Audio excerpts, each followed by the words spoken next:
Hey, Who fans, and welcome to the Big Blue Box Podcast. My name's Gary. My name's Adam. And this is episode 409. Yay!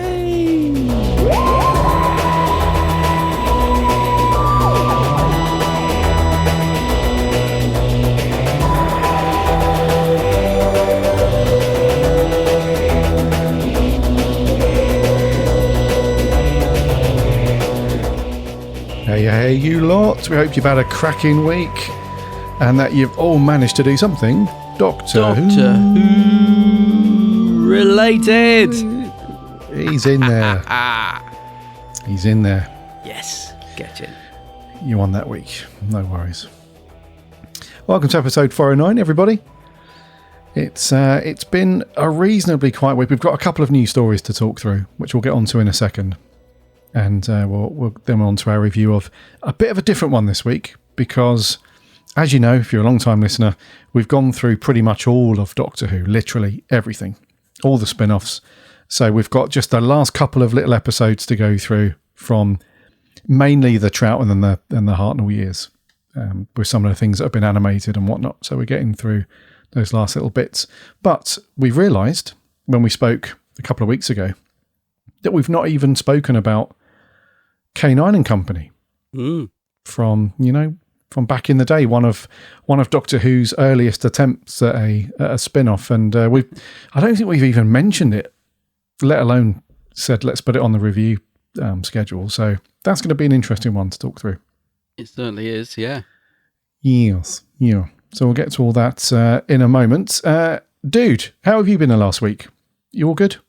Yes, pretty good, mate. Not really been up to much. I've got a pile of Doctor Who books I'm trying to work through. It seems like I had sort of a couple of deliveries. So the new Target novels arrived, and then the new, I think it's called Death in the Stars by Bonnie Langford turned up, which I thought that's intriguing. So I've got a stash of Doctor Who books to work through, but I'm not getting very far with them. But yeah, I've been pretty good. I woke up to some fantastic news this morning. Not Doctor Who related, though. Well, there's a tenuous link, but Blake 7 is finally getting a Blu-ray release. It's only season 1 so far. Only season 1, but that's a start. I've been waiting forever for that to get a Blu-ray release, and it looks like they're doing a bit of a Doctor Who collection thing with it, because it's got some new effects, I believe, and I've only just seen this on my feed, so I'm not really up to speed exactly what's on there, but looks like it's got some nice extras, some new, I think it said new effects. Don't quote me on that, because I've literally just looked at this with my blurry eyes as I woke up this morning, but it was all over my feed, because of course everyone's tagged me in the announcement, so I'm like, I've just been going through them all trying to sort of catch up. So that was a lovely thing to wake up to, and I think Lee Binding did the artwork, so it's got some nice shiny new artwork on it, and it's just season 1, so it's not the complete collection, but it's just season 1. But it's great that it's finally starting to get a Blu-ray release, so I'm very happy about that. But Doctor Who related, mate, I'm afraid haven't really done much else this week. I don't think I listened to the Big Blue Box round table yesterday on the bus, so I guess you could include that.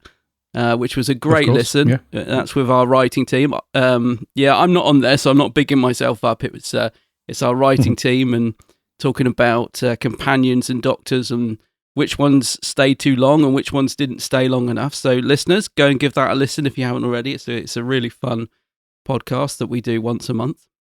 But apart from that, mate, I haven't done a lot else. What about yourself? Yes, same as you. Nothing Doctor Who related. When we record next week, we'll have some Who stuff going on, because you and I are off at a couple of different events over the next week. Yeah. So next episode and the episode after that, we'll be able to give you some cool roundups on some of the Doctor Who events we've got coming up, aka the Proms, the BFI, so Riverside stuff. So yeah, we're going to be out and about, which is good. And what's interesting, mate, just going back to your Blake 7 news, the collection. It's interesting that so with the Doctor Who Blu-ray collection sets, and this looks very similar to that, where it's like the big chunky package because this has got 6 discs, so it's going to have a fair chunk of stuff on there. But they've labelled it as Blake 7, the collection series 1. They've kept with the old school way of labelling things as a series rather than a season. What's your take on that? Because with the Doctor Who ones, it's all seasonal stuff now, isn't it? Yeah. Yeah. Well, that's good. I remember because I remember when we back in the early days recording this podcast. You hate the phrase season, don't you? Remember you used to like it because it's quite an easy thing to slip into saying, isn't it? Season instead of series, and you were like, it's series. So you must be happy with that. I'm not so bothered about it, but I do think it sounds nice. Blake 7 Series 1. I do think that's cool. But actually, Blake 7 fans listening, it's a weird thing. I don't know where this come from, but for some reason we call it Series A. So I don't know if that's just us being awkward, but the Blake 7 series, for whatever reason, are sort of labelled as Series A, B, C, and D. I don't know why or where that come from. So I've just realised that actually that's actually incorrect. So thanks for pointing that out. But actually, I found the list of extras. Wow, yeah, this is nice because I felt like I don't know how much investment the BBC have got in Blake 7. With a bit like Doctor Who, I don't think they realise how much love there is out there for it. They kind of think it's just this old programme, and I wondered if it'd get like a vanilla release with nothing new on it. But it does look like they've put a bit of effort into it, which is really nice to see. So, yeah, updated effects, archived documentaries, new feature-length documentary in conversation with Matthew Sweet and Sally Cavett, Stephen Grove tribute, rare convention footage. So, yeah, and there is more. So that's really nice to see that they have actually put a bit of effort into it and haven't just sort of bunged out, the sort of what we've already had on DVD, because they were remastered when they come to DVD, but there are little glitches on the videotape. You can tell that they've sort of done the minimum restoration on the episodes. There are sort of, you know what I mean? There are sort of bits where there's sort of flecks of dirt on the screen or whatever. It hasn't been given quite the restoration that the Doctor Who episodes get, and it's been released 2 or 3 times on DVD, and each time it's exactly the same transfer. The glitches, the dirt effects and all that, they're all in the same place. You kind of, for someone like me that's watched it over and over again, you kind of know exactly where those little sort of glitches come up. So I'm hoping, they will have completely remastered the episodes as well, being as it looks like they've given it some new features. Yeah, it looks cool. I'm just having a look now on the product mock-up of all the discs and the case and everything. It looks kind of cool. It's got I was just noticed as well that it's cheaper than the Doctor Who collection box sets. They're normally 50 quid, 55 quid. Yeah. One of the two. This is $39.99. So you're getting, a nice whack of chunk of discs and special features there. I think it's because it doesn't have the fancy case that the Doctor Who ones come in. We've got the little Velcro fold-out doors and all that stuff. This is like your standard Blu-ray. I think it's called a is it a clamshell or something like that? It's just your standard Blu-ray case. But it's got a nice slip cover though. So I think they've saved a bit of money without having somebody having like Lee Binding to do all the design for the interior casing and all that, packaging and all that stuff. So, but it looks like a really nice set though, dude. I think I prefer it like that because as much as I love the limited edition Doctor Who sets, they do have a habit of falling apart and they're very easily dented. So I don't know, I kind of prefer this is in a proper case. And although it says artwork not final, I believe it's Lee Binding that's done this, and he's done a very nice job there, especially considering he doesn't like Blake 7. I remember chatting to him at the BFI and him breaking my heart by telling me that he's never really liked it. And I was like, no, it's brilliant. You got to get into it, like I do with anybody who says they've never watched it or don't like it. But yeah, he's obviously not let that hold him back when it came to the artwork, because it looks like a really cool cover.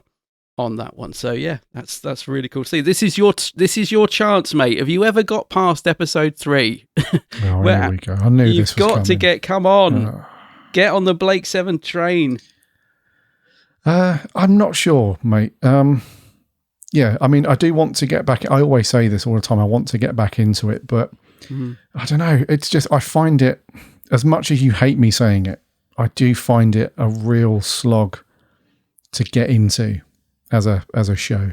You know, I know it's one of those things where you and a couple of other people who, when we've chatted to them when we're out and about, and they've said, oh, you know, we know Adam likes Blake 7. What about you? And I'm like, you know, I'm like 2.5 episodes in and I can't do it. And they're like, push through, get through the first few episodes, and then, you know, it's really good. And you say the same thing. So it is, because the first series sets it up, and the characters, you do have to get into it. And I think from series 2, it really kicks in, but there is some great stuff in series 1. Thing is, sometimes, mate, I'm watching, you know, some of the Doctor Who episodes you watch, and I'm sat there thinking, God, if Gary can get through this, Blake 7 should be a breeze. You know, some of the Doctor Who episodes in the classic era that we've watched that have been really hard work. And I'm thinking, come on, Gary, if you can get through. I'm trying to think of a bad one now, and my mind's gone blank. But, you know, I'm thinking, if you can get through this, I'm looking back through my list now. What didn't we like? If you can get through this, you can get through Blake 7. No problem. Yeah. And I know you'd love it if you got into it. That's the thing. I reckon once you got series 1 under your belt, you'd start to be quite, you know, intrigued. And then by series 2, you'd be like, yeah, this is good. This is good stuff. But you just got to get into it. I do like the look and feel of the show and the vibe. It's, in a way, it's almost identical to Doctor Who. It is. If you I'm pretty sure you probably know more about this than I do, but I'm pretty sure that a lot of the people that worked on Blake 7 also worked on Doctor Who, because you can see that, and I don't mean like the headliners like Terry Nation and stuff like that. I mean like all of the production crew and all of that stuff, because there's a few scenes where if you didn't see Blake, the main character, if you just, when I watched all the other scenes, just, you know, all that stuff, it looks identical to like Tom Baker's era classic. And when did this come out? Is it alongside Tom's era? It would be late 70s, early 80s, I think. Yeah, so that would be Tom then. So mainly Tom's era, I think. But it looks exactly like an episode of Doctor Who, unless Blake's in the scene. You know, it's got all the cheap sets and the way it's framed and the way it's paced and all that. Even some of the music seems very similar. So it's Dudley. I appreciate Dudley Simpson doing all the Dudley music. Simpson, yeah, of course, yeah. So I will give it another shot, mate. I will do it. What I'll do is I've got a little. This is very geeky. Apologies, listener. This is very geeky, but I've got a little Notion doc, a database of all the little shows that I want to watch. It's very geeky, so I will slot it in there, and when I'm between watching stuff, I'll give it a go. What else have you got on your list? I'm intrigued now. You're intrigued. So it's a combination of things that I want to watch and rewatches that I want to do, because I've got I'm always in this thing where my wife and I will be like, what are we going to watch? There's literally nothing that we want to watch at the minute, so we either rewatch stuff or we go hunting for new things. So there's things like I want to rewatch Game of Thrones. I often do a yearly rewatch of the X-Files, you know, The Office. I watch Red Dwarf about 5 times a year and do all that stuff. And then newer stuff, I've got the new Batman animated show that's on Amazon Prime at the minute. That's up, new to watch. There's a show that landed on Sky called Elsbeth, which is like this kind of comedy crime drama thing. And a couple of other bits on there. Can't remember off the top of my head. A couple of other bits, like newer stuff to watch. So yeah, I will slot it in. Slot it in there at the top, nearer the top. Then don't put it right at the bottom. Yeah. Don't bury it under everything. Put it near the top. Fine. Okay. I feel like I'm being pressured into. It's like the Clockwork Orange scene, isn't it? You're one step away from having your eyes forced open with the. Yeah. Oh man. Oh, the other thing I've got on there to watch is in this very same vibe actually is the original Hitchhiker's Guide to the Galaxy, the old school. I'm pretty sure that's on there. I love that.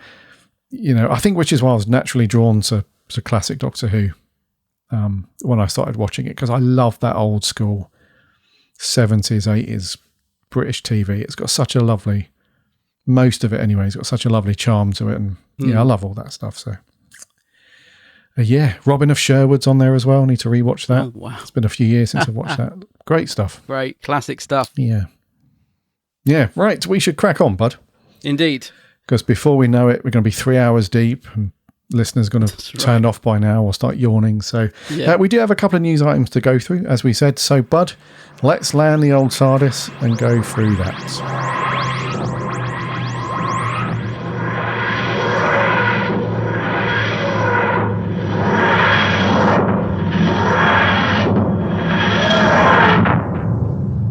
So, dude, you've probably seen in all corners of social media over the last few weeks or the last month or two that there's this thing that's been gathering momentum about Disney, the peeps at Disney, and if they're going to renew Doctor Who for any more seasons past season 2.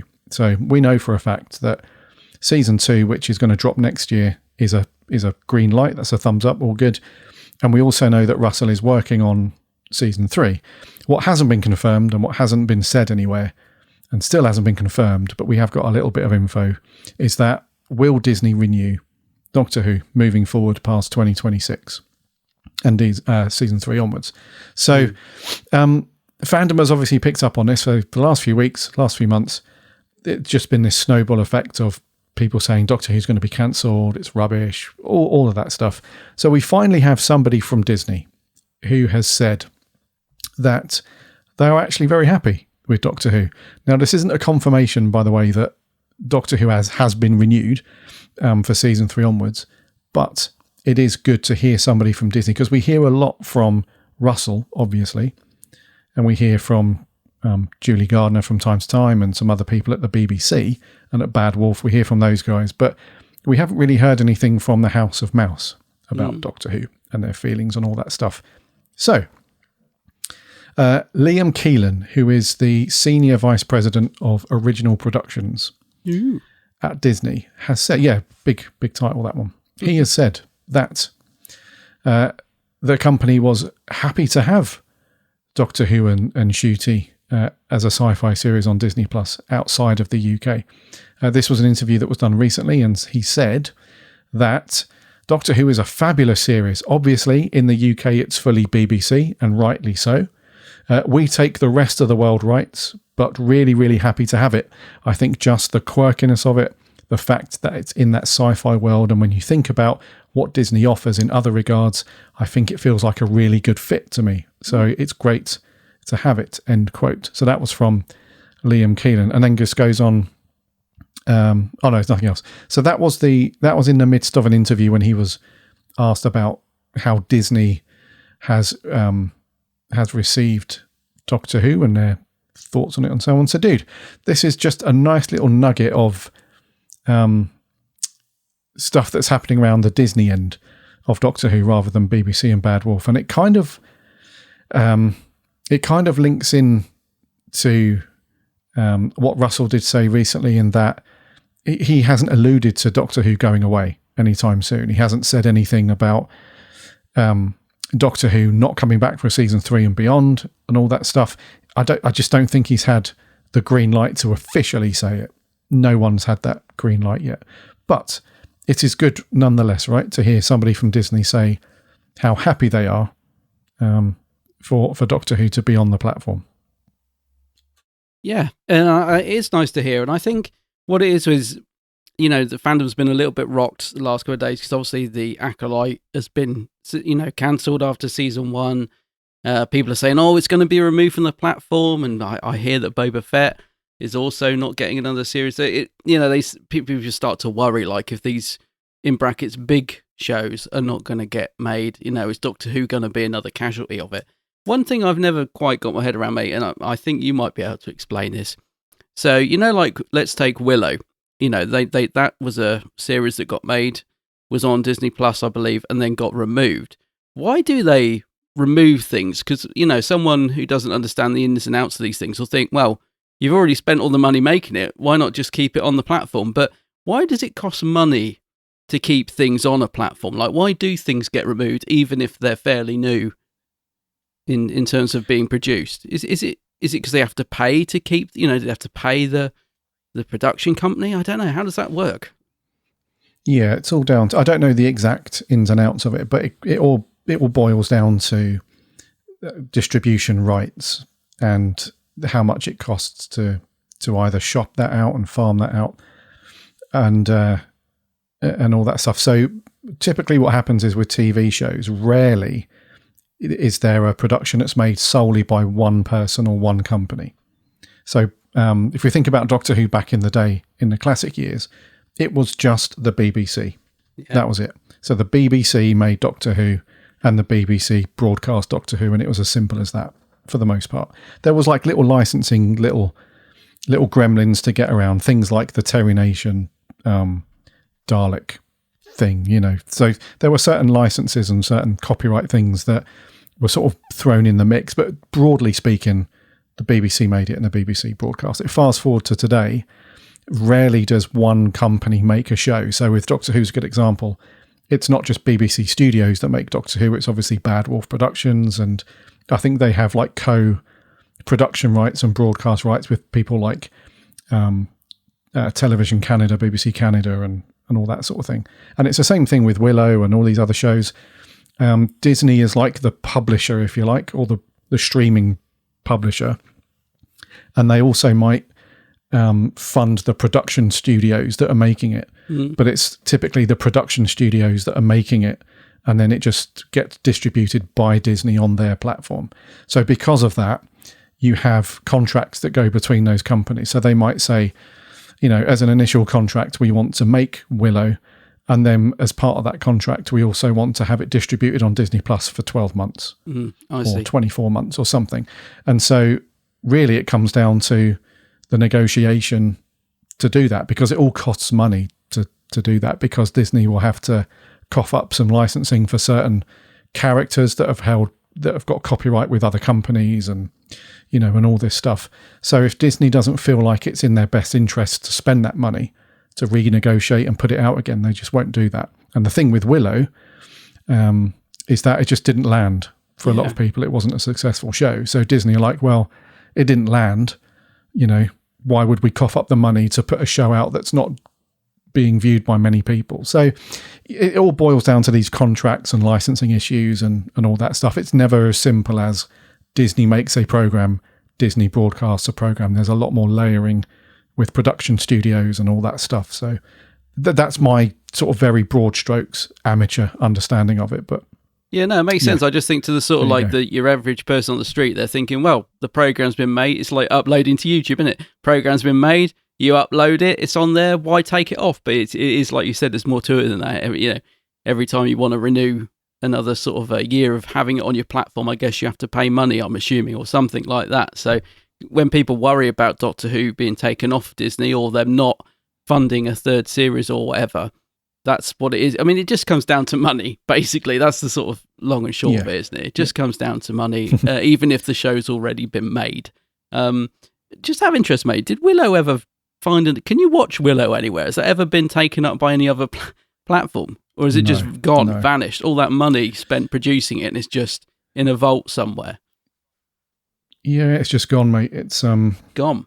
Yeah, so things like that.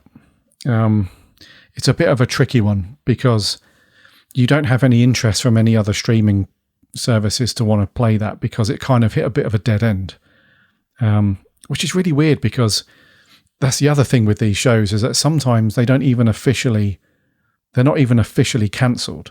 Yeah. They're just sort of left in the abyss, like with the recent Star Wars show that was on a second recently, The Acolytes. Disney have actually said that is cancelled. Like, we are no longer making any further seasons of The Acolyte. So that's like a definitive, that's it. Whether they'll take it off the platform, who knows, like they did with Willow, I'm not sure.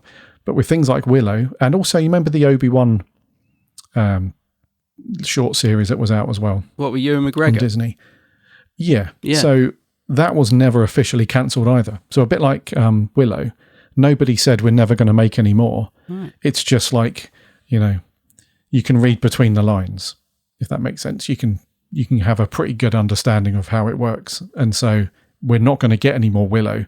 We're not going to get any more Obi-Wan, even though they've not officially said that. So there's also this weirdness as well with things being up in the air and you don't really know. So I can't really, it's hard to say with things like Willow because it has a bit of a cult following, really. It wasn't like a huge, massive success, was it? Like with Star Wars. With Willow, it was this kind of little fantasy film that was on the periphery and people sort of gravitated towards it because it was made by George Lucas, and all that sort of stuff. It sort of fed off the momentum of Star Wars. And so people gravitated to it for that. Whether the film was any good or not, I'll leave it up to you to decide whether it's any good. I personally quite like Willow. I think it's got a really cool little old school sort of Jim Henson vibe about it. And even though it's not I don't think it's a Jim Henson thing, but it's got that kind of feel to it. And I actually quite like the series Willow. I actually didn't mind that at all. I thought it had a really cool sort of dark fantasy. It had a much more mature vibe about it than the original film. Yeah. So I thought that was kind of cool. But yeah, apparently it didn't land. Whereas all of that stuff we're mentioning now is like the polar opposite to Doctor Who. So Doctor Who is its own sort of, powerhouse of 60 years worth of content and TV. So that one's a bit more of a, if season 2 just ended and nobody said anything and it just didn't come back, that's not going to fly. They would have to say something. Yeah. Yeah. But the good news is sort of bringing us back round to this story, which was this guy Liam Keelan had this interview at the Edinburgh TV Festival. So he was over here, doing all the TV stuff. So it's not like he would just put this in a earnings report or something like that. This was somebody actually having a conversation. So that's good news. So yeah, bringing it round to the Disney thing. Apparently, they're very happy with Doctor Who. There you go. There we go. Well, yes, time will tell, mate. It always does. Our other bit of news, and this kind of relates more to you, mate, because you're going to the Doctor Who Proms. Guess who's hosting it? Only Catherine Blimmin Tate. Who's hosting it? Catherine Tate. Cool. Wow. Chiswick's own. She will be a blast on stage. Yeah. That's going to be cool, dude. Yeah. Who hosted the last ones? I think it was Jenna Coleman and Matt Smith, I think, hosted the last one. Yes, I think so. Yeah, because I think that was when Matt Smith turned up for the first time with his head shaved. Remember, he shaved his hair off to go and do a film. Was it Terminator or something? Can't remember. And in the little promo shots that they had filmed, that they played in between the music, I think it was the first time that he had the wig put on to make him look like his usual self as the Doctor. So that was really cool, mate. So, but fast forward to now, I shouldn't say old. She's not old. Very sorry. Catherine Tate is going to be hosting. She's going to be a right laugh, dude.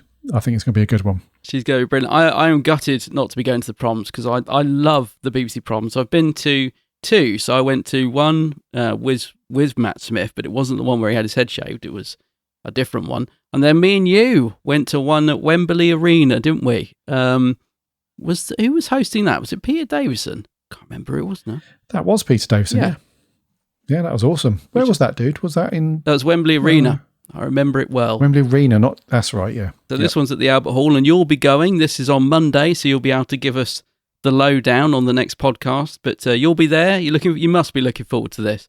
I mean, she's going to be brilliant on stage. Yeah, I can't wait, dude. I absolutely love... There's something very... what's the word?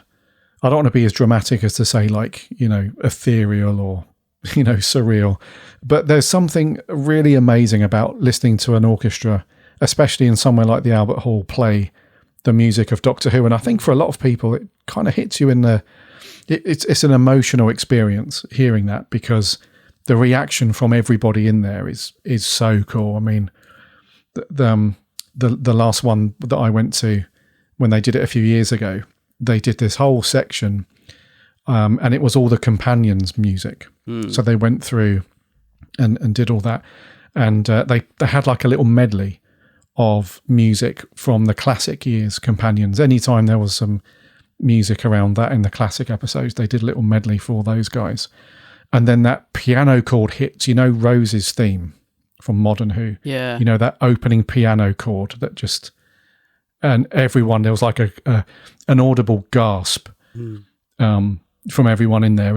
And then as you went on to like Martha's and then Donna's, you just heard all the different pockets of fandom in the room who loved those companions cheering and these little gasps. It's such a great experience. So I'm well up for it, dude. I can't wait. So I'm going to the afternoon showing, and there's two. There's the afternoon, and then they're doing it again in the evening at 7:30, I think, something like that. So yeah, I'll report back next week on how that went down. But it should be a good one, dude. Yeah, I'm gutted you're not coming, mate. It just sucks, isn't it, that all of these things all come at once, because you and I, like I said earlier, we're going off to various events over the next week or two. But sadly, we can't do them all because, they all cost a bloody lot of money. So yeah. It's the travel as much as anything, and it all adds up. And yeah, we've got a few things coming up. But I'll tell you the one that always gets me, mate, and I assume they'll do it at this prom, is when they do This Is Gallifrey and they play all the Doctors on the screen. Yeah. That always gets me. And they all get a big cheer. Apart from Jodie, who gets booed, but no, I jest. They all get cheered. Every Doctor has their fans. That's the one that always gets me, because I think that's the other thing that's great about the proms, and I'm assuming they'll do the same at this one. Is not only do you have the full orchestra playing the music, but they have clips on big screens from the episodes to accompany them. And I also love the bit where they do the 80s Doctor Who music. They have a little section in the middle, don't they, where they even play the Sea Devils, if I remember rightly, which normally makes everyone's ears bleed. But they do like a little montage of classic Who music, don't they, like the 80s stuff, which I love that section. So I don't know, they may be completely different this year, who knows, but it'll be good, mate, for sure. It will be good. Yeah, it will be, dude. So I'll report back next week. So yeah, Catherine Tate is going to host the BBC Doctor Who Proms, and you can also listen to this, dude, even though you can't go. It is going to be on BBC Sounds. Yeah. So if you go to the BBC Sounds website or the app, you'll be able to listen to it as well. And it's also going out, I believe, on BBC Radio 3. Radio 3, I think. So yeah, just keep an eye out on that. BBC Sounds is the best one, because it's I got the app. You can just listen to it anywhere. Yeah. So give that a listen. Oh, it's Radio 3. Yeah.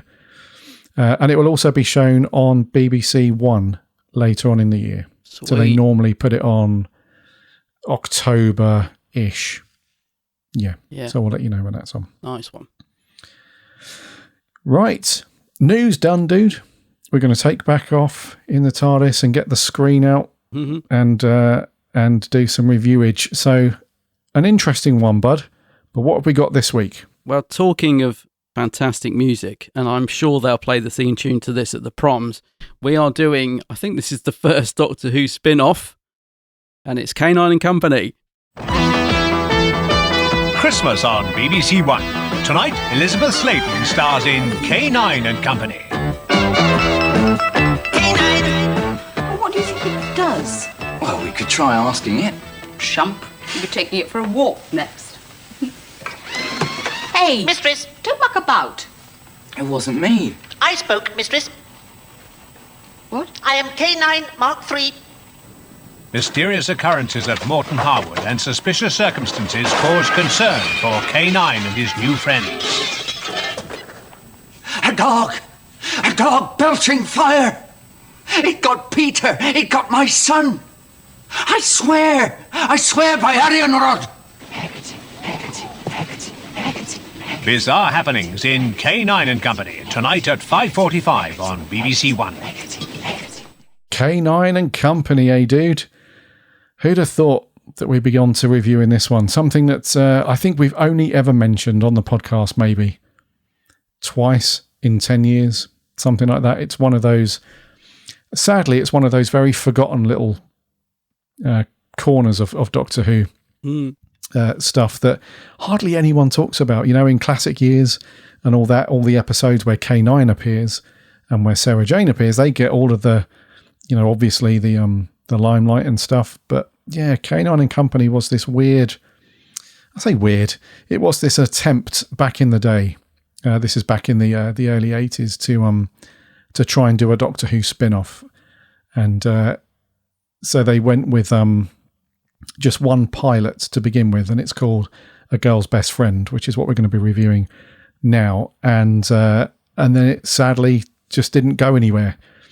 So by the end of this review, we'll hopefully work out why we think that was. But yeah, A Girl's Best Friend as part of K9 and Company. It was broadcast first of all back just after Christmas, 28th of December in 1981. It ran for 50 minutes. So as a pilot, it had this sort of almost sort of feature film runtime to it. The star was Elizabeth Sladen as the character Sarah Jane Smith, and John Leeson was back as the voice of K9, and it had half a dozen supporting cast people. It was written by Terence Dudley. It was directed by John Black and created by John Nathan Turner, who, as we know, was the showrunner for Doctor Who back at this time of Doctor Who. So Bud, K9 and Company, A Girl's Best Friend. What are your thoughts out the gate on this one?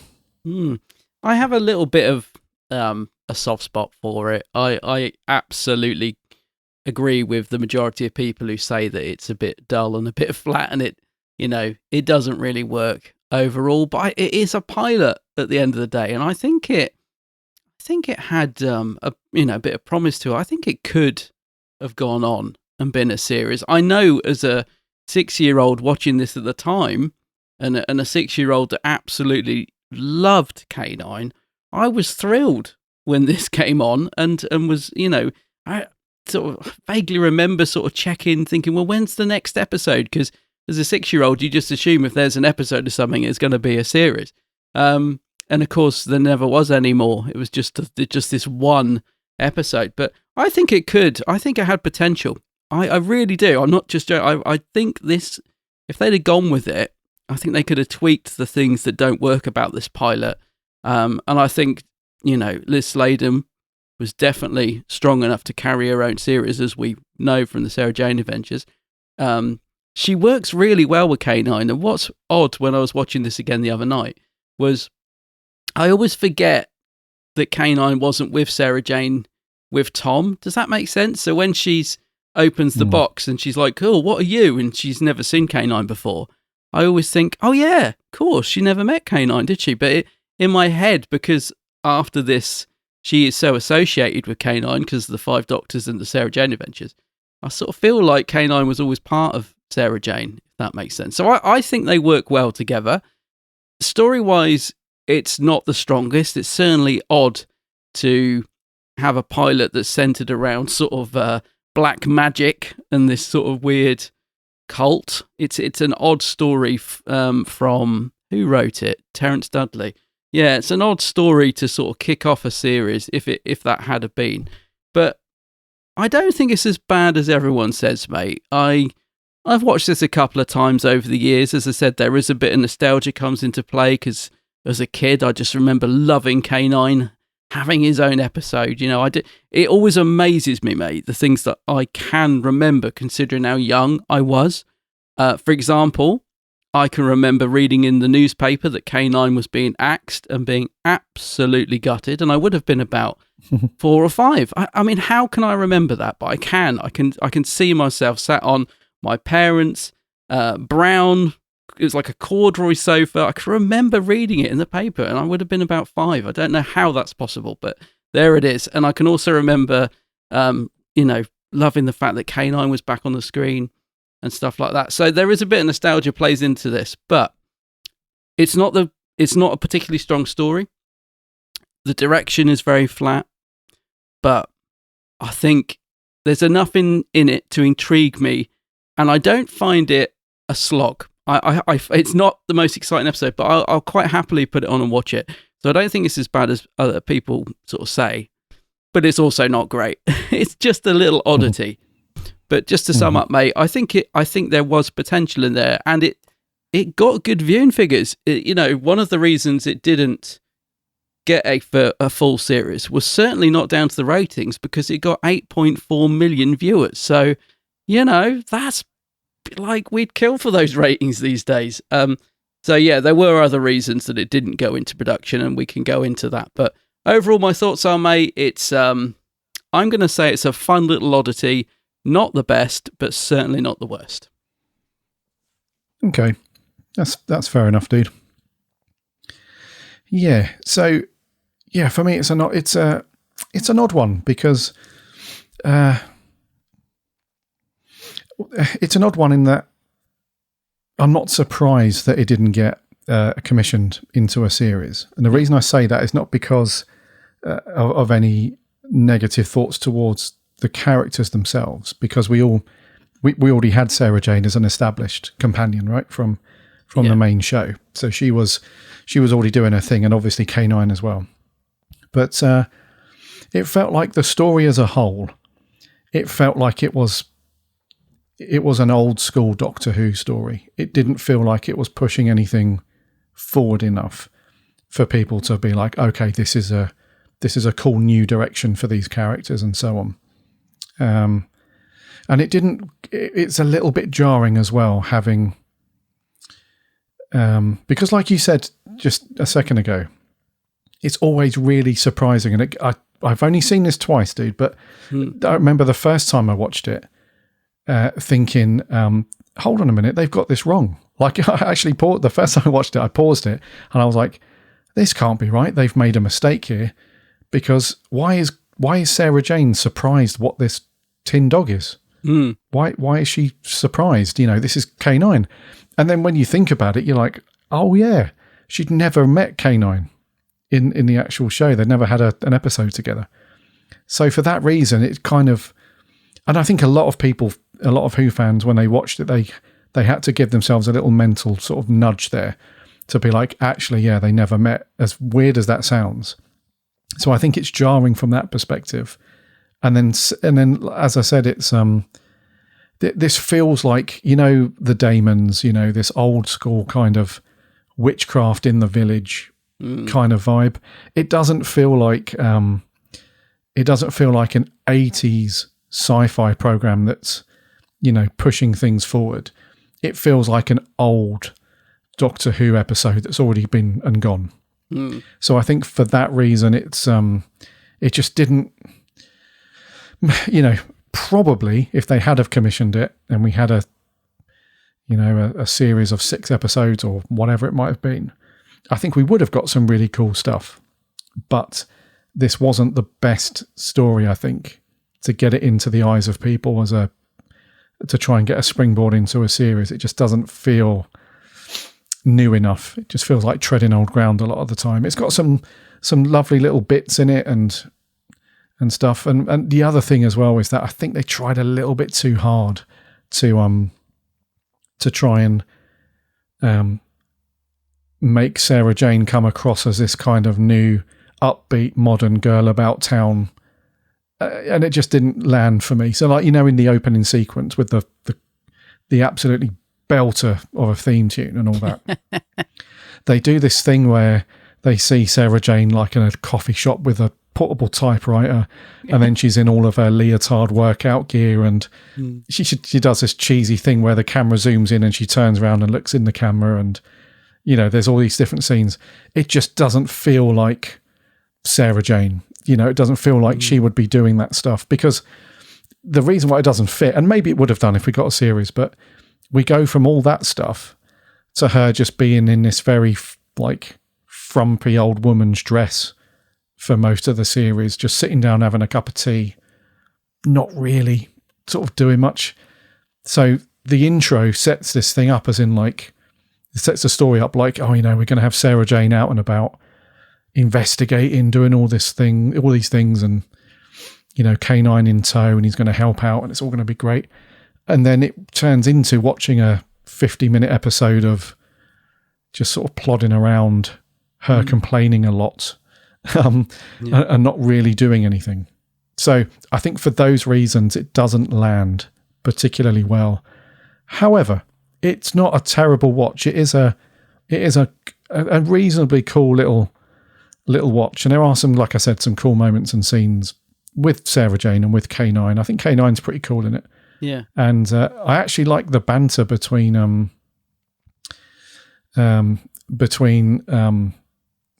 who's the young lad that Sarah Jane's in it for most of it. It's her auntie's ward, Brendan. Brendan, yeah. I think there's some great bants between Brendan and K9. Sort of Brendan's curiosity about what it is in the first place, and then all this stuff that he can do and all that. I think there's some nice scenes there and all that. But, you know, the witchcraft thing, you know, it didn't really land.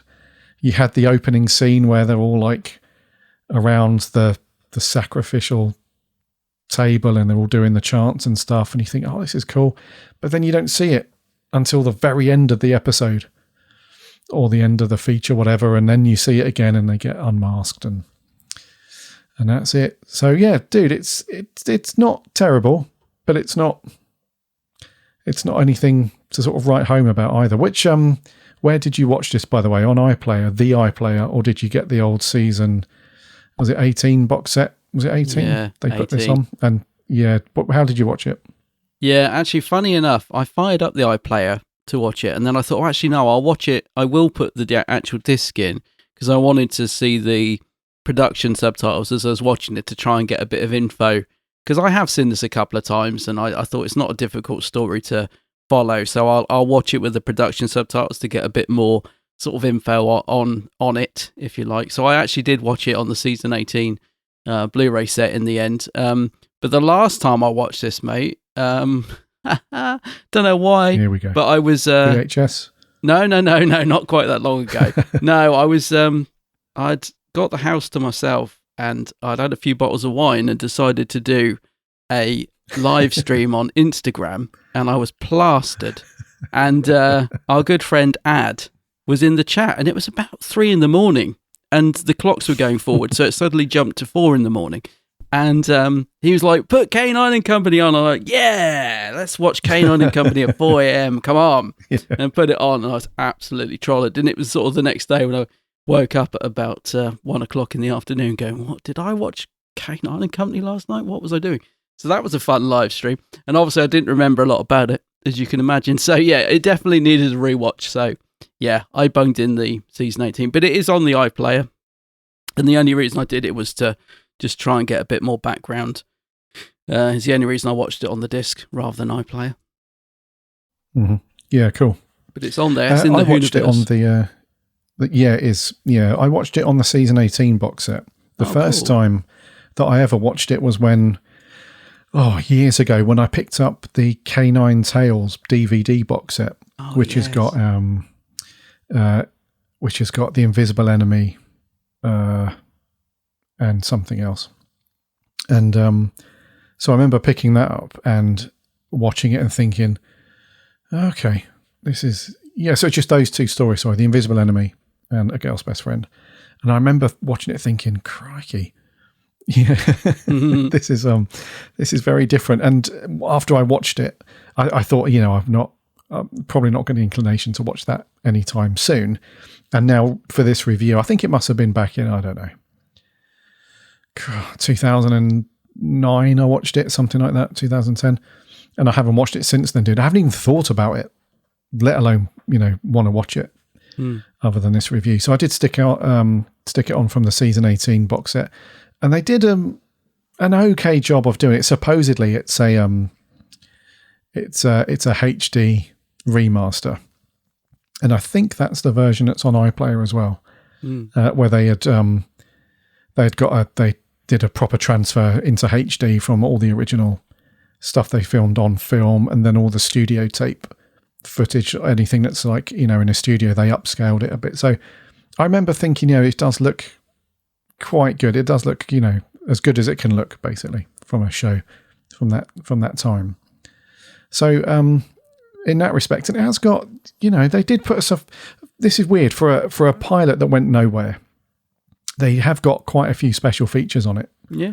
On the Series 18. So you've got something called the K9 files, which is this was all done, by the way, or most of it was done back on the DVD release when Elizabeth Sladen was still with us. So her and John Leeson and a few other people, they did this special sort of, look back at K9's legacy and all that stuff. And then you had Brendan and Company, an interview with Ian Sears. You had Pebble Mill at 1. So they used to film a lot of the stuff back at Pebble Mill, didn't they, back in the day? And then they had trailers and, HD photos. It's all there. But they also did a behind the sofa for this, which I was really surprised at. So they've got a behind the sofa, which for listener, if you're not aware, for these new Blu-ray box sets and everything, they do this special feature called Behind the Sofa, where they just get people who are on the show or writers or whoever to just sit on a sofa with a cup of tea and watch it and comment on it and all that stuff. So Sean Chapman, Gillian Martell and John Leeson do a Behind the Sofa, which is kind of cool, which I'd forgotten about.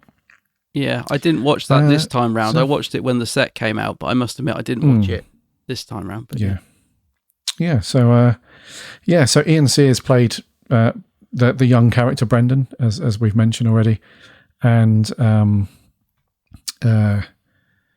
who else was on there? Gillian Martell, who played Lily. So there's a couple of people that were in the show that came back and did the Behind the Sofa. Anyway, that's kind of cool. If you're listening to this review and you think, actually, I'm going to check it out, if you've got the season 18 box set, watch it from that, because that gives you the best quality to watch it on. Plus, you've got a few cool little special features there if you want to dive a bit deeper. So, story-wise, dude, like I've mentioned, I felt like this was a bit of a step backwards in terms of writing for a Doctor Who show. Although it's not the main show, it is still, I guess if you were to do this nowadays like they did with Class and whatnot, you would say it's set in the world of Doctor Who. So for that reason, I felt like it was an old school sort of been there, done that, got the T-shirt kind of story. But what do you feel to the story? Yeah, it's a very run-of-the-mill story. It's a weird story because it feels like a mix between like an old episode of Tales of the Unexpected and weirdly, it's like a bit like, it reminds me of Hot Fuzz. I keep wanting somebody to say, for the greater good, and all this, all wait for it. So it is a weird story, but I think, mate, you've kind of hit on the thing where it doesn't work, which is the characterization of Sarah Jane, really. Terence Dudley just doesn't quite feel like the same character, and she doesn't really get much to do.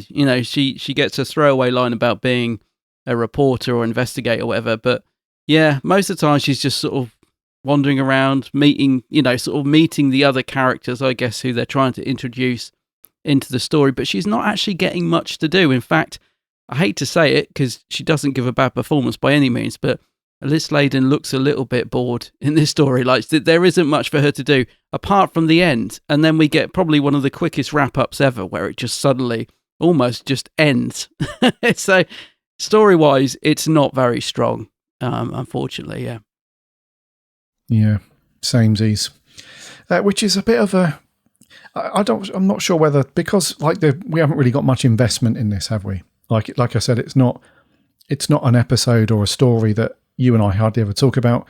It rarely gets mentioned in fandom. Like all the meetups and events and cons that you and I have been to over the years, I don't think I've ever got into a conversation with anybody about K9 and Company. I don't know about you, but so I don't want to say things like it's a shame that they didn't do this and all the rest of it, because honestly, I don't think there's not enough sort of emotional investment into it, to do that. So, but I do want to say it though. I do want to say it is a shame that that John Nathan Turner didn't put his foot down a little bit, because the story that we did get, there was an alternate version that John Nathan Turner wanted to do.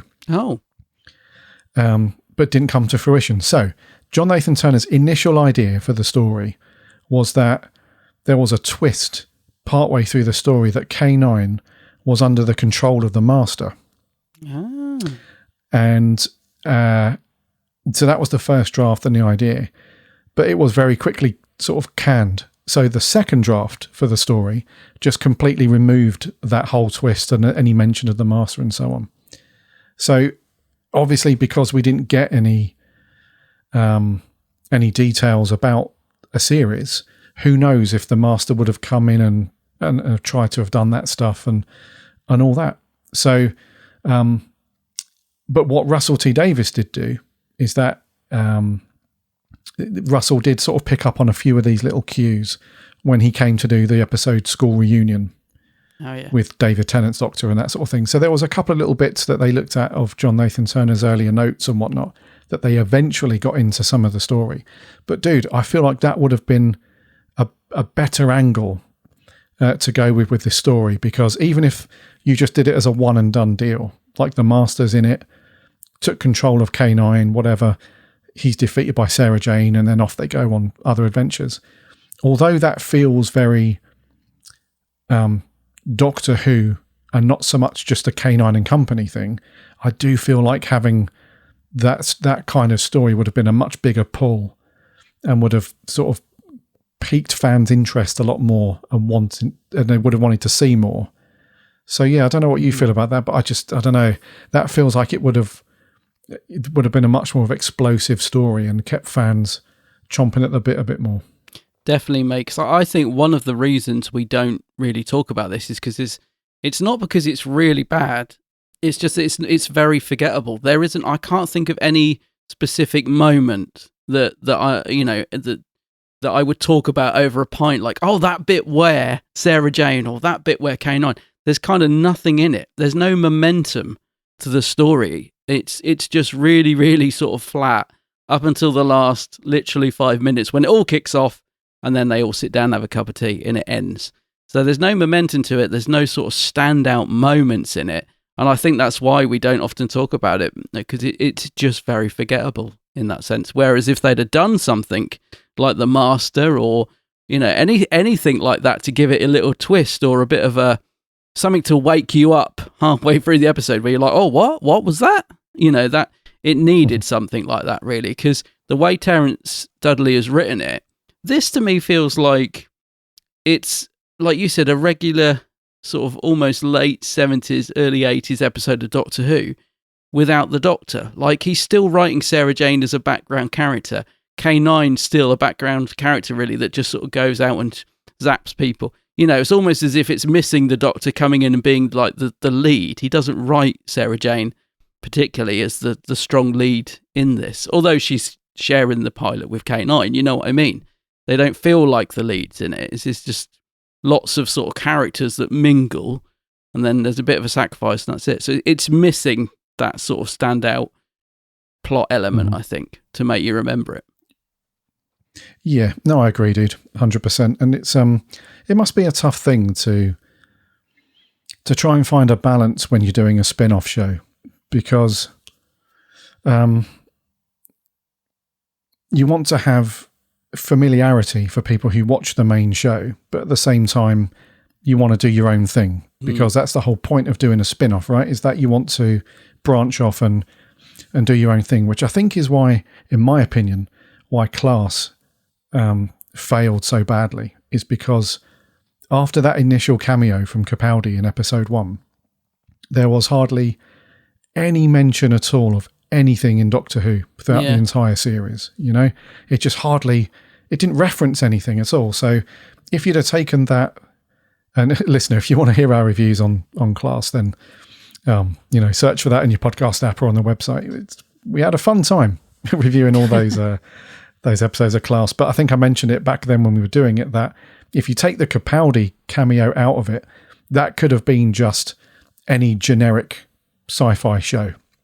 That, if you were a fan of, if you would have watched Doctor Who here and there, and you hadn't seen episode 1 of Class, and you started at episode 2, and you watched all the way to the end, there's absolutely no way you would have said, is this Doctor Who? Is this a Doctor Who spin-off? It was just a very generic sci-fi thing. So a good middle ground for me is Torchwood, because with Torchwood, that had its own... although you had Captain Jack, who was a character in the show, it's the same thing with K9 and Company. You had Sarah Jane, who was a companion in the show. But with Torchwood, they referenced things that happened in Doctor Who reasonably regularly. And they also had characters and other things that were in the show. You know, like the Weevils and various props and things that were in the Torchwood hub, and Captain Jack talking about the Doctor now and then, and all this stuff. So it felt like it was its own thing, but it also was closely related to Doctor Who. And I think with Sarah Jane, I think having the Master in there would have done it the world of good. Although, you know, we don't have a time machine, excuse the pun, so we can't go back and overhear the conversations between John Nathan Turner and the writers and so on. So there could have been a conversation between Terence Dudley, John Nathan Turner, and those people, and they've said, look, we need this to be its own thing. John Nathan Turner's like, yeah, but you know, we need a Master in there, we need something. And someone else is like, no, we know that's enough. Sarah Jane and K9, that's enough, that's all we need. Doctor Who fans will know it's a Doctor Who thing, so we're good. So all those conversations maybe would have taken place, but yeah, I reckon story-wise, dude, it would have benefited a lot having the Master in there. It definitely would have given it a bit of a much-needed boost. I'm also curious why Terence Dudley was chosen as the writer, because you would think K9 spin-off, they'd get Bob Baker and Dave Martin, you know, the creator of K9, who had also written a couple of Doctor Who stories for Tom. You'd think they'd get them in to at least write the first episode, wouldn't you? Because they know what they're doing. And also, I hear they were a little bit unhappy that they weren't asked. I think it says that on the production notes that JNT had to take them out for a slap-up lunch to apologise. So it's weird to me why they weren't asked to do it, because I would have thought, I mean, we can't tell, you know, we don't know, it didn't happen, but I would have thought they would have been a safer pair of hands and would have done a better job. But it's, I don't know where the decision come to get Terence Dudley to write it. Just out of interest, what other Doctor Who stories has Terence Dudley written? Because it's weird. It's a name that sounds familiar, but I don't know that he wrote that many episodes of Doctor Who, did he? No, it was Davison's run. So he did 4 to Doomsday. Your old favourite. and the King's Demons. So he had done 3. He'd done 3 episodes of the show. And then he also wrote, he also novelised a couple of stories for Target. So he'd done technically 5 stories of Doctor Who up to this point, but 3 of them televised. Good. So yeah, he'd done a few. So yeah, I mean, opinions aside on those 3 Davison stories, you're absolutely right. Whether John Nathan Turner or anyone else considered him to be a good writer. I mean, you wouldn't, in their opinion, they must have mostly liked his work. I mean, you're not going to hire somebody who you think's not very good. No. You know, to write a TV show. So they must have thought that he had some, and maybe they liked his ideas for what he was, you know, he potentially could have gone on to direct all the other episodes, you know, in the upcoming series if it had been commissioned. So they must have liked his ideas for the show and some other bits. But, you know, yeah, like the other writers that you've suggested, who was it? Bob Baker and Dave Martin. Was it Dave Martin? Yeah, they would have done, in hindsight, they would have done a better job, I think. But yeah, I would have thought. Yeah. Okay, so story-wise, dude, I think we're in agreement. It's not really setting the world on fire. It's marginally better than a handful of classic Doctor Who episodes, but you know, it's not. It's nothing to write home about. Some of the little moments in the story were quite good, though. Like when they very first, like the build up to seeing K9 was quite cool. Yeah. So in the opening, in the opening scenes where we've got Aunt Lavinia, who's just having a chat.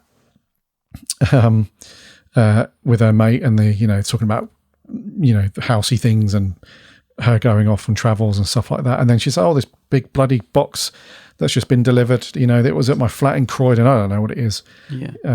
It turned up for Sarah Jane. That was quite cool. And then later on, when Sarah Jane and Brendan actually unbox it and you see him, that's quite a cool moment.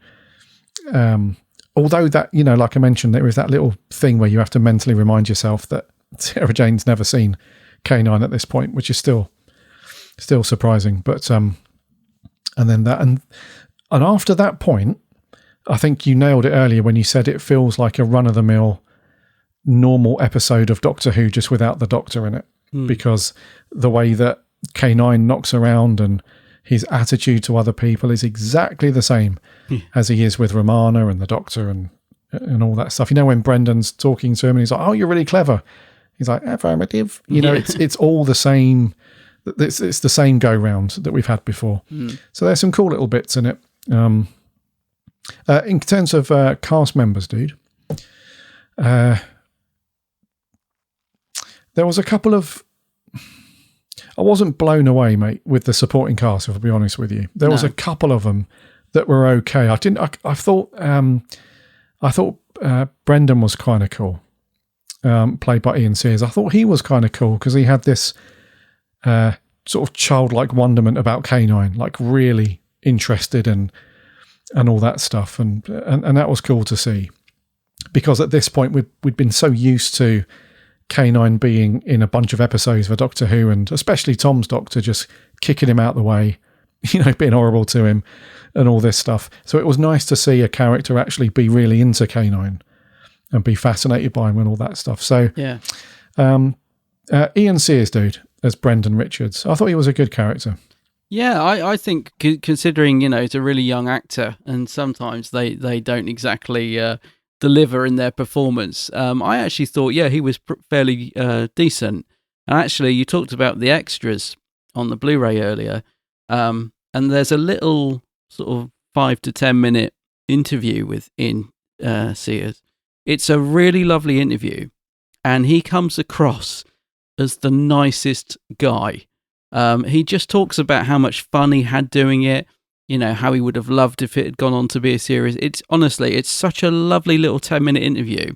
And I think they went all the way over to his house in LA to film it. And it even starts with like a mock-up intro, like the K9 and Company intro, but with him in it, with his real dog. Honestly, I can't really explain it. It's one of those things you have to watch and you'll see what I mean. He just comes across as such a genuinely lovely guy.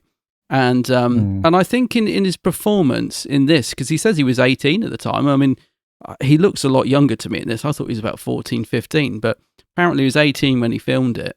So, you know, again, not that experienced as an actor back then, but you can tell that, like you said, his performance is restrained enough to be good. You know, he's not overacting. He is, like you said, the wonderment when he sees K9 and stuff like that. He's very likeable, I think, and he does work well with Liz Sladen, and he talks about her in the interview, how well they got on and how she sort of looked after him on set because, you know, as I said, he wasn't a particularly experienced actor at the time. So, yeah, I think he's a very likeable character. And again, I think that's one of the reasons that if this had gone on to be a series, I think out of all the characters that are in this, because as we get onto them, we'll probably, I assume, agree that they're a little bit forgettable. I think him and Sarah Jane work quite well in terms of sparring off each other, and there's a little bit of banter, and when she tells him off for snorting and stuff, you know, when he's giggling and this sort of thing. So there's some nice moments between them two, and I could imagine if there had been a series, they would have worked fairly well together with K9. I think they would have been a good little team, the three of them. Almost, if you think about it, Sarah Jane, Brendan and K9, it's almost like an early sort of preemptive Sarah Jane adventure, isn't it? You can, you know, they're like a little team, a little unit there. So yeah, I think he's quite good in it, really. All things considered. Yeah, agreed. Yeah, and it's interesting that they use the term that he's Lavinia's ward. Like, that's an old school. That is so old. Yeah, what does that kind of? Yeah, so it's a bit like it reminds me of Batman, mate. A little bit, you know, the old Batman series. Yeah. Oh, this is the ward. I am right in saying that, am I? Yeah. Yeah. So this is it was Bruce Wayne, wasn't it? Saying this is my ward. You know, Dick Grayson. It was it's like it's basically an old school way of saying that something's happened to that person's parents. You know, they either have passed away or they're not around anymore, and so they're like, this person's the legal guardian of that person. But it's like an old school way of saying, you know, this is my. I don't know how you would. I mean, the technical term is, the award. It just sounds old school. Really, it doesn't sound very nice, does it? It sounds like a wart. No, it just doesn't. It's not a very nice word.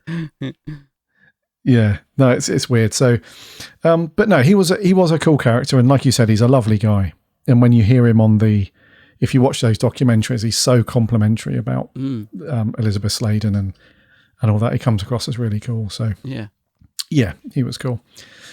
We had a little tag team, didn't we? So we had Aunt Lavinia's estate. She's employed a few people, one of them being a full-time gardener, groundsman, whatever you want to call him.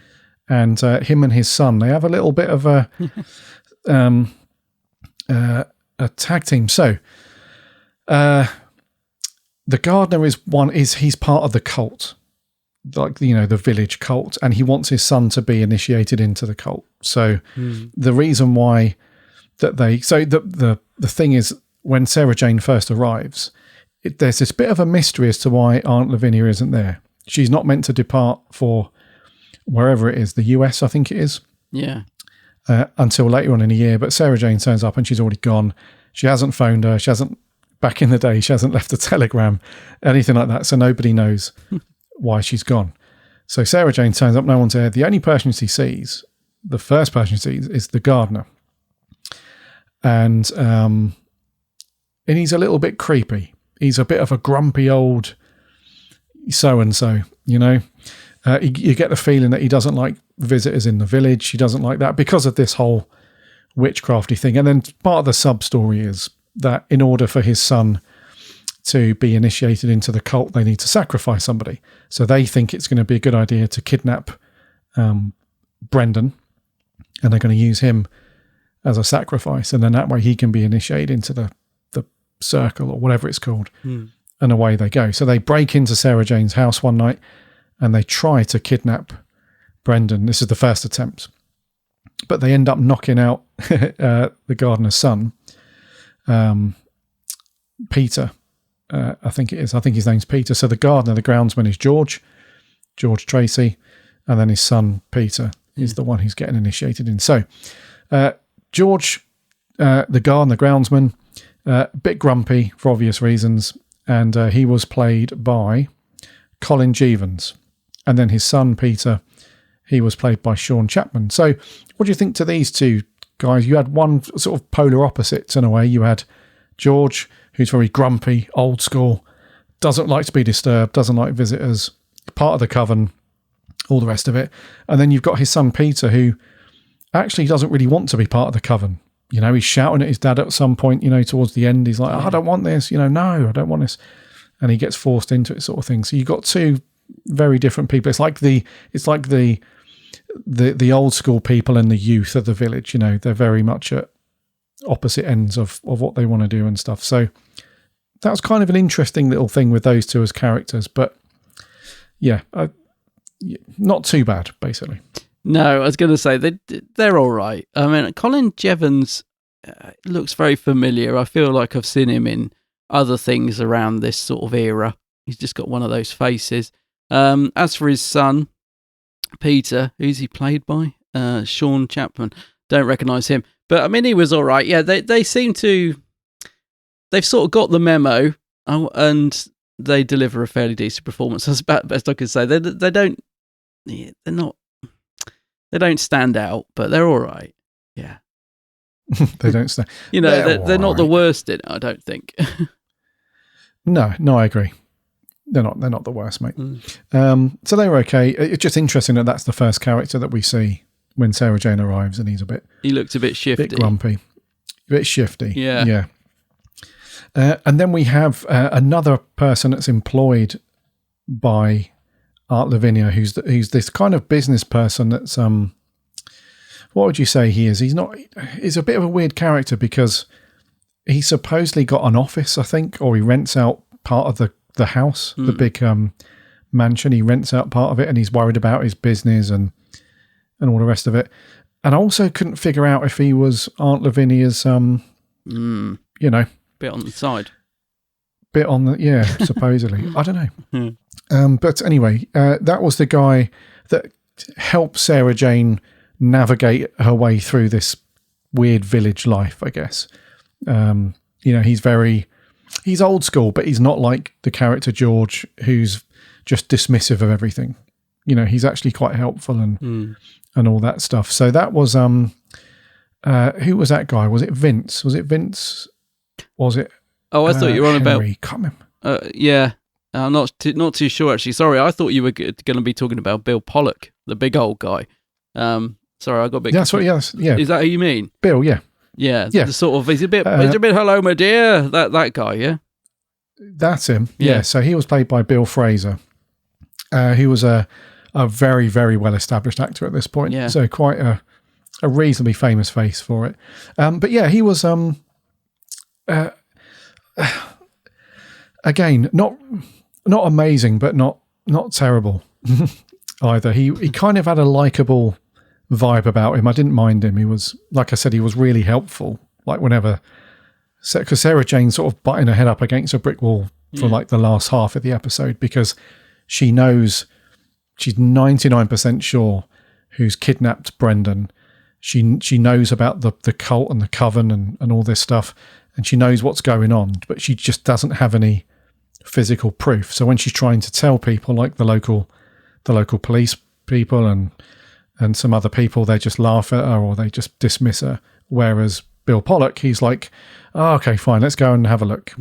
He's not chomping at the bit to help her, but he does have this kind of understanding sort of nature about him. So he was okay. He was kind of likable and not too bad. Yeah, I was going to say that's the problem with this supporting cast. They're all a bit in the same bracket of like, they're all right, but they're not that strong in terms of their performance. He's one of the better ones, I guess, because he, like you said, he's good. The actor, Bill Fraser, he's done a lot of work around this era, and he's also often plays this type of character, I would assume. So he kind of gets the brief, he gets the memo, he knows what he's got to do. But I wouldn't say, again, that he's putting in a great deal of effort, but compared to the others, he's, a little bit more, he stands out a little bit more. He's a bit more likable, I guess. Yeah, just a little bit. Yeah. And he was in loads of things before this, like The Professionals, The Avengers. He was in Meglos.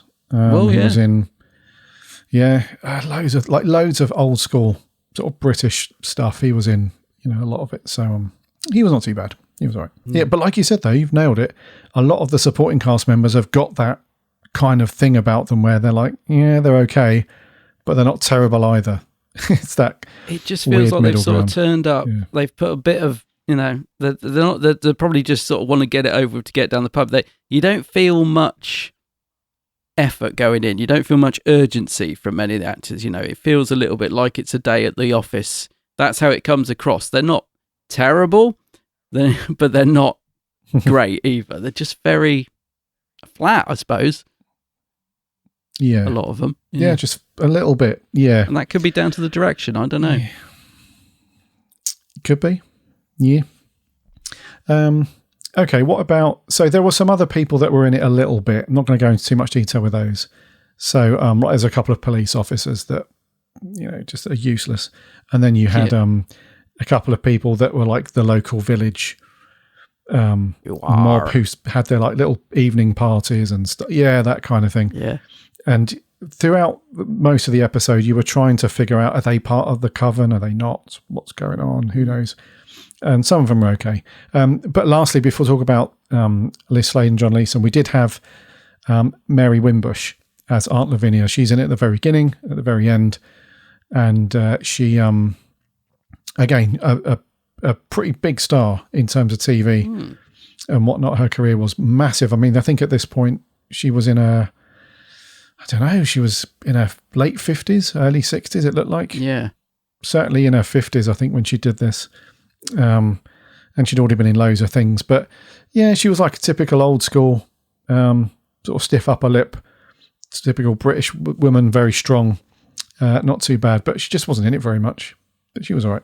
Yeah, I was going to say, I know not to sort of keep repeating ourselves saying they're all right, but that's the problem. They were just all right. Like, if I'd been J&T, because we know he loves his casting people, guest stars and stuff, he might have been quite excited. Oh, Mary Wimbush, she'll be good. She'll give a good performance. And yeah, again, it's okay, but it's just forgettable. She kind of says her line. She plays the sort of slightly posh aunt, but it's just forgettable in a way. There's nothing about it that stands out. It's just, don't know, it just feels very run of the mill in terms of performance. But she's okay. I hate to keep using that word. She's all right, but just, I don't know. You got a character there, Sarah J's aunt. You could really sort of try and do something with it, and she's just, I don't know.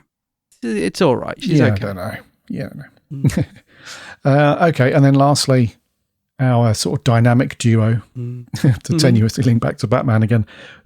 John Leeson as a voice of K9. I prefer John Leeson to is it David Brearley? Yeah, who voices him in some other Doctor Who episodes. Yeah, the classic voice of K9 and Elizabeth Sladen. Then so just to get K9 out of the way for me, just there's nothing to say that's any different from when he voices K9 in Doctor Who. Mm-hmm. Like completely the same. There's no real difference there. Every interaction he has with Sarah Jane or with Brendan or anyone else, all the same. Like the prop looks the same. It's still noisy in some scenes when it's moving around. Yeah. The laser effect, the little ears that wiggle around and all that stuff. Exactly. If you've seen K9 in Classic Who, it's identical. They haven't, whether on purpose or not, they haven't tried to do anything different with that. So, as expected for me, K9 and John Leeson. Where it concerns Elizabeth Sladen, I'm not sure, dude, whether... Well, I'm 99% sure the writing wasn't that great for her in this. And also the way that she was portrayed, like I said, in the intro theme, is very, very different to how she is in the actual story. Now, we can go round and round with many things to do with the show, whether it's the characters, the writing. We can say the same thing about a lot of it. If they'd have given it a series, then we probably would have seen that stuff come to fruition, like seen her in more scenarios, more locations, doing different things, all the rest of it. But I think the writing for her, a bit like the story overall, just wasn't there for her. You expected her to be this very strong, much stronger character than what she was in the story. Much more like she was in some episodes of Doctor Who. You expected her to be a lot stronger, more take charge, and not take any crap from anyone. But she just didn't have that. And we all know that Elizabeth Sladen is capable of that because we saw it in some episodes. And we also saw it in the Sarah Jane Adventures. Now, admittedly, that's by a completely different set of people creating the show, and also a very different time for television for female actresses and stuff. So I get that. But as an example, she goes to the police with Bill Pollock, and she's saying, I'm confident that this is what's happened. This is what's happened to Brendan. He's been kidnapped. He's gone missing. I know who's taken him. And they're just trying to fob her off because one of the police officers, I think it's PC Carter, I think is a character name by Stephen Oxley. He's part of the Coven. So he wants to sort of steer her in the way of, like, you're going crazy, don't worry about it. Yeah. It's all good. And she just like, all right, fair enough, whatever. And then at the party, when she's trying to talk to people, they dismiss her again, and she's like, yeah, whatever. So you never really have this strong sort of leading lady sort of vibe coming through from her. Like you mentioned at the beginning, it's almost like she's got this background character vibe about her. I think in a nutshell, what I'm trying to say is she's still the companion. Yes, yeah. That her character in this is very much still Sarah Jane the companion, not Sarah Jane the leading lady that we needed in this. So as listener, you'll know from, if you've listened to this podcast for a long time, we have nothing but huge, massive love and admiration for Elizabeth Sladen. But in this, just not. I think it's the writing, dude. She just wasn't written strong enough or well enough in this. But yeah. So what do you reckon to K9 and Sarah Jane? Yeah, no, I think you summed it up perfectly there, mate. I mean, with K9, yeah, I think John Leeson was lured back by J&T because he'd obviously left and David Brealey had taken over for the previous season or whatever. And yeah, I think he was lured back with this. Oh no, because he came back for season 18, didn't he? But yeah, anyway, like you said, J&T got him back. I think he hoped there'd be a series. And he's just K9. There isn't really a lot else to say. Look, the prop looks the same, except maybe it's got a bigger wheel. I noticed that shot in the opening credits where it's on the wall. It looks like it's got this massive wheel underneath it. They've obviously tried to, vamp him up a little bit to make him a bit more durable on the rough terrain. Obviously ready for his first series, which never happened. But yeah, John Leeson doing his thing. Absolutely. Sarah Jane, mate, you summed it up perfectly. Yeah, she still feels like the companion. You're almost waiting for the Doctor to come in, like Tom to come back off a week's holiday and then be in the rest of the episode. She's not written as the lead. She's not written very strong. And I think Elizabeth Sladen felt the same. I know it talks about it in the making of and in the production notes that she wasn't particularly fond of this script. I think she made a few alterations and things in the rehearsals. She changed up a few things to try and bring in the character of Sarah Jane that weren't in the script. But you can tell really that it's not tailored towards Elizabeth Sladen's strengths in any way. So yeah, you summed it up perfectly there, mate. She's still very good in it. It's almost as if they're not quite sure what to do with her because, like you said, you've got all the mishmash of the different outfits not only in the opening credits but in the episode itself. They put her in some really odd get-up in this episode. I just don't think they knew what to do really with the character at this point. But yeah, nothing wrong with Liz Sladen's performance. I think she absolutely does the best she can with what she's given. But yeah, the script isn't tailored towards her or doing her any favours at all, unfortunately. No, it's not, is it? No. It's not. Yeah, which is, I know I said we wasn't going to say it, but it is a shame in one respect because, it could have been, but that's hindsight for you, right? That's all the lovely sort of perspective we get with hindsight, what could have been and all that stuff. So, not the best. Anything else on your notes, dude, that you want to mention? No, I'm just looking at my notes. All I've got written down is Hegarty, which gets very annoying at the end. What else have I got written down here? K9 Christmas. Peter Howell. Oh, Peter on Howell. Music, by the way. Yeah. Yeah. Nothing too memorable, but had a nice sort of old, sort of that classic Doctor Who feel about it. Yes. That felt very Doctor Who as well, which is not a surprise. But yeah, Peter Howell's was doing the music for this. It wasn't too bad. Yeah, I think it helps to fit it into that, the Doctor universe. It has that same feel about it, doesn't it? So yeah, I thought that, like you said, the music, nothing stand out, but it's nice. No, the only other thing I got was I did like some of the location work in it. I think it's I'm glad it wasn't all shot in the studio. I think it absolutely needed the location footage to help try and make it a bit more interesting, and there's some nice location stuff in it. I mean, the sets are okay actually for Doctor Who. They're not too shabby as sets go, but if it had been all studio bound, I think this would have been pretty hard going. So got some good stuff.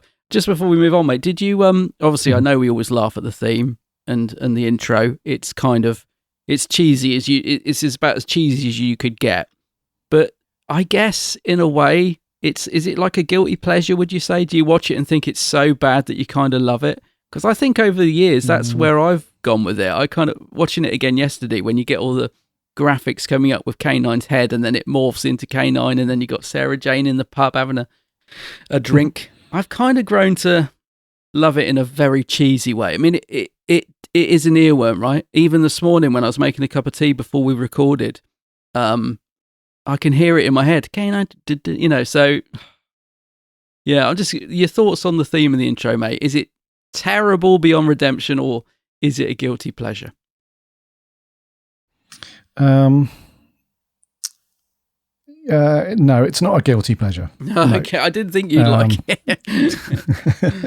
It's I don't know. I don't even know what it is. It just doesn't. I don't know. It doesn't feel like See, that's one of the surprising things about it, is that it's the theme tune, the opening scenes where you see Sarah Jane in these different settings and different, that feels very 80s. Yeah. And that feels like, and it's kind of like, okay, we're going to set this up as a modern-ish spin-off for Doctor Who. And that's why it's surprising so much that's why it's so surprising that the story itself and everything felt so old, because the opening song, it's got that 80s disco-ish cheesy vibe to it, and it doesn't feel like an old 70s Doctor Who show. So it's not a guilty pleasure. I won't be queuing it up on anything anytime soon. No, I don't believe it's on any of the streaming platforms. I don't even know if it got a 7-inch release, but is it it's Ian Levine did the theme, didn't he? Ian Levine and someone else. Am I right in saying that? I'm not sure, buddy. Theme music, Girl's Best Friend featured music composed by Ian Levine and Beatra Trench. God, that's a name, isn't it? Beatra. I'm probably saying that wrong. Yeah. Beatra, I think so. Beatra Trench. So there you go. Another contribution. Ian Levine. Yes, Ian Levine, mate. Yeah. Another contribution to Doctor Who from the mighty Ian Levine. But no, okay. So you won't be putting it on your iPod Shuffle, okay? No, my iPod Shuffle. I don't know what made me think of that. Yeah. Anything else on your notes, bud? No, just the only other thing I've got written down. I'm only going to mention this because our good friend Adam always points this out. He has a real soft spot for this. I know he's commented on our Facebook page, but he always mentions about there's an awful lot of phone acting going on. There's a lot of phone calls in this episode, and he was saying we should take a shot every time they answer the phone and stuff, which is, once he pointed it out, I noticed a lot. So yeah, phone acting was the only other thing I got on there, but no other notes, mate. I think we've covered it. We're good. Yeah, that is true though. There is a lot of phone acting. Yeah, he's not wrong. Yeah. Rightio, scores on the doors. I think it's me to go first. I'm going to go with a 6 out of 10. Because I feel like it's just slightly better than an indifferent middle of the road. Not sure what to score it. It's got some okay bits in it, and it's not the worst thing we've seen from, whether you want to compare it to classic Doctor Who or not. It's not the worst thing we've seen from that era of Doctor Who as a whole. So, but it's certainly nothing to write home about. What about you? Yeah, I'm surprised you went that high, actually. I thought you were going to be around a 5. But yeah, I'm giving it a 6.5. So as usual, I'm just slightly higher than you. And I think that extra 0.5 is, I'm going to say that's nostalgia, because it just has a bit of a nostalgia feel to it for me. So yeah, 6.5 as a pilot, and I think we have to view it as that. It's okay. I think there was potential that could have been picked up, but as a episode, it just falls a bit flat, sadly. So 6.5. A 6.5 from him. That's fair enough, dude. The whole nostalgia thing. Yeah. And a 6 from me. So what did our listeners think? We had a few over on the Twitter. We had Galitza says, I love this episode. Wish it could have gotten a full series or 2, but I love the groundwork. The plot twists on who was behind the coven was neat, and love Sarah Jane's detective skills. 8 out of 10. 8, okay. Cool. Tom, Titan Sci-Fi, says, it was a fun little romp with 2 amazing companions saving the day. A 6 out of 10. Sweet. Our writer Jordan says, a fun, campy little story. I've always enjoyed it, and it's normally a Christmas time watch with a glass of alcohol. A decent attempt at a spin-off that's very of its time, but now works as a backdoor pilot to Sarah Jane Adventures. It'll never win awards, but it's good, campy fun. Mm-hmm. It's a good summary there, Jordan. Sam Ash says, though we eventually get the far superior SJA, I still have fond childhood memories of watching this with my Canine Tales DVD set, paired with The Invisible Enemy. It's cute, enjoyable, complete and utter camp from the story to the hilarious intro. I love it. 7 out of 10. Nice. And lastly on Twitter, Edward Galuli says, this is a rather odd programme with an occult storyline more appropriate for Halloween than Christmas. I enjoyed it, but I'm not surprised that it didn't result in a full series. A 6 out of 10. 6, okay. That's something to consider as well, right? This was a Christmas themed story as well, especially at the end, you know? Yeah. So yeah, bit of a Crimbo spin-off. But thank you very much, those of you over on X/Twitter. Over on Facebook, another one of our writers, Harry Walker, always short and sweet, says average, but got a banging theme tune. Not a bad effort for Who's first ever spin-off. I thought Harry'd like the theme. Yeah. Andrew Stewart says, rubbish supporting cast, boring story. Liz was great though. John Leeson was meh. So glad this didn't become a spin-off, and I'm glad JNT only planned it to be a one-off special, as a whole series would have been method for torture, even more than watching Doomsday on repeat. 1 out of 10. I would give it a 0, but couldn't because of the wonderful Liz Sladen. But if I watched it at the time, I would have some nostalgia towards it. Also, I was comparing it to SJA, which was unfair, so maybe in the future I'll change my mind. Fair enough. Oh dear, Andrew. Oh dear. Darren Sykes, Hecate.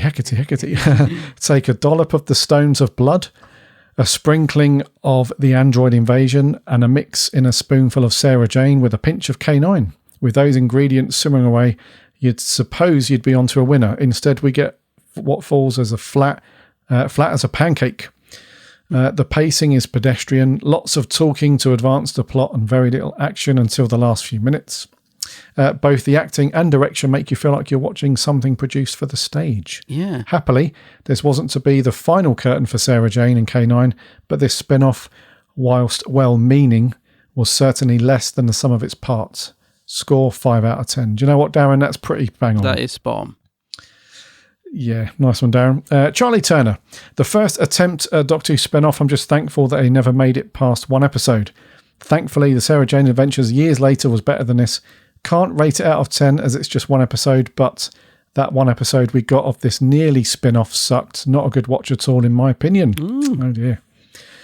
And lastly, our good friend Hey. Adam Amoon says, I've always found K9 and Company to be a fascinating piece of TV. Doctor Who's first attempt at a televised spin-off is flawed, yet a little bit charming. Elizabeth Sladen absolutely excels as the main lead. The title sequence is iconic, and on one final note, that phone rings constantly throughout. It does. Adam gives it 7 out of 10. Cheers, Ad. 7. Nice one, Ad. Dude, the average score, surprisingly, even though we had a 1 out of 10, I think is a 7. Yeah, it's quite. Gotta say. I think Terence Dudley would be happy with that.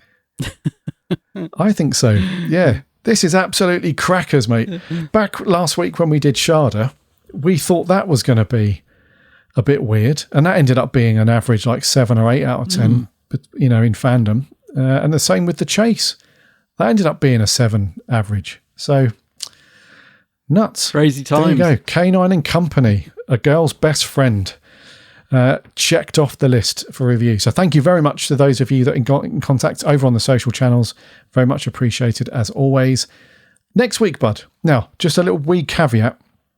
We might not record next week because we're off on some travels and doing various bits and pieces. If we don't, then this will be the week after. But for now, what are we reviewing next week, bud? Okay, yeah, so all being well, next week we'll be reviewing the first Doctor classic, The Crusade, which is partly missing. Yes, we know. We're going to have to sit through some blimmin' telly snaps. But 2 of the episodes are there. so yeah. The Crusade. The Crusade, hopefully for next week, as we half of it's missing, so we got 2 episodes to look forward to, and then the other 2 will be the telly slaps. Slaps, yeah. I think it is, isn't it? They haven't animated it, have they? I think it's telly snaps. Telly snaps, yeah. So God. Yes, we'll be on to that next week. And I think on that note, dude, let's wrap there for episode 409. Alrighty.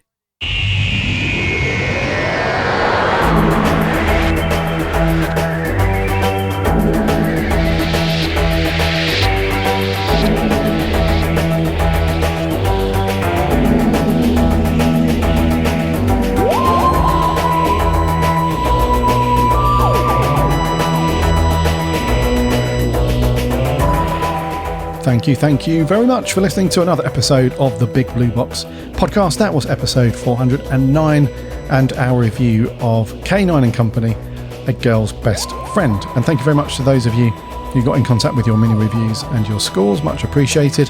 Next week, as Adam said, we're on to the first Doctor story, The Crusade. So get those episodes watched and the telly snaps, and then look out on the socials because we ask for your thoughts and your scores every week, as always. In the meantime, make sure you are following or subscribing to this podcast wherever you get your podcasts, so you won't miss an episode when it lands every Friday. Plus, we have the monthly roundtable episode that goes out where we chat with the writing team. That went out just a few days ago, so make sure you're subscribed or following, so should I say, so you don't miss any of that stuff. And you can also listen for free over on the website, which is bigblueboxpodcast.co.uk. You can also read all of the reviews and articles and editorials from the writing team to get stuck in over there. There's also links to the socials. We're on Twitter, Instagram, Facebook, Threads, all that stuff. We chat Doctor Who throughout the week, so come and get involved over there. And we have a very cool free Discord server. So again, link on the website, hop in there and chat Doctor Who with other cool Who fans. Also, don't forget to remember to check out my co-host channel on YouTube. It is, of course, The Geek's Handbag. Geeks Handbag. Yeah, go check out my YouTube channel. Lots of Doctor Who content on there, and I'm also on all the socials. The Geeks Handbag. Indeedy. Go and check out Adam's stuff. Some very cool bits and bobs over there. Righto, until next time, episode 110. My name's Gary. My name's Adam. And remember,